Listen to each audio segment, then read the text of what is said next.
بسم اللہ الرحمن الرحیم۔ الیکشن دنیاوی معاملہ نہیں۔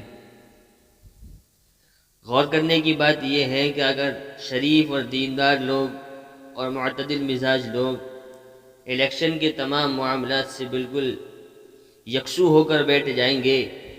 تو اس کا مطلب اس کے سوا اور کیا ہو سکتا ہے کہ وہ یہ پورا نظام شریروں، بدبختوں، فتنہ پروروں اور بے دین افراد کے ہاتھوں میں سونپ رہے ہیں۔ ایسی صورت میں کبھی بھی یہ توقع نہیں کی جا سکتی کہ حکومت نیک اور اہلیت رکھنے والوں کے ہاتھ میں آئے گی، کہ اگر دیندار لوگ سیاست سے اتنا بے تعلق ہو کر رہ جائیں گے تو پھر انہیں ملک کی دینی اور اخلاقی تباہی کا بھی شکوہ کرنے کا حق نہیں، کیونکہ اس کے ذمہ دار تو وہ خود ہوں گے، اور ان کے ووٹ سے جو حاکم ظالم بن کر آئیں گے اس کا سارا عذاب و ثواب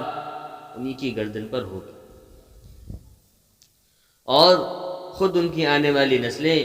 اس شر و فساد سے کسی طرح بھی محفوظ نہ رہ سکیں گی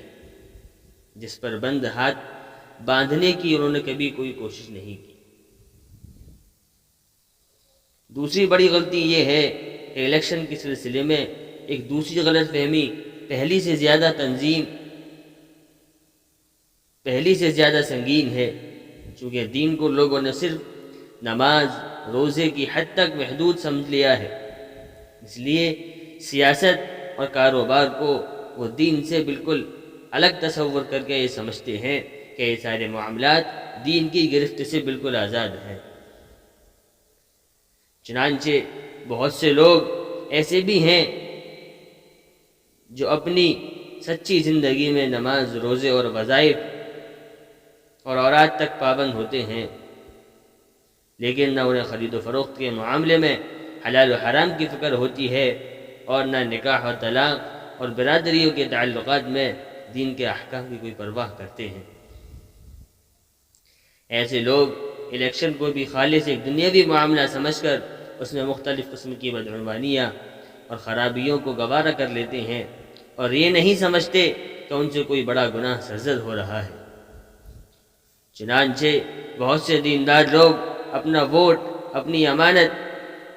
رائے کے بجائے محض ذاتی تعلقات کی بنیاد پر کسی نااہل کو دے دیتے ہیں، حالانکہ وہ دل میں خوب جانتے ہیں کہ جس شخص کو ووٹ دیا جا رہا ہے وہ اس کا اہل نہیں ہے، یا اس کے مقابلے میں کوئی دوسرا شخص اس کا زیادہ حقدار ہے، لیکن صرف دوستی کے تعلق، برادری کے رشتے یا ظاہری لحاظ و مروت سے متاثر ہو کر وہ اپنے ووٹ کا غلط استعمال کر لیتے ہیں، حالانکہ انہیں ایسا بالکل نہیں کرنا چاہیے، اور کبھی یہ خیال بھی نہیں آتا کہ شرعی اور دینی لحاظ سے انہوں نے کتنے بڑے جرم کا ارتکاب کیا ہے، اور کبھی یہ خیال بھی نہیں آتا کہ شرعی اور دینی لحاظ سے انہوں نے کتنے بڑے جرم کا ارتکاب کیا ہے۔ اللہ تعالی ہمیں بات کو سمجھنے کی توفیق عطا فرمائے۔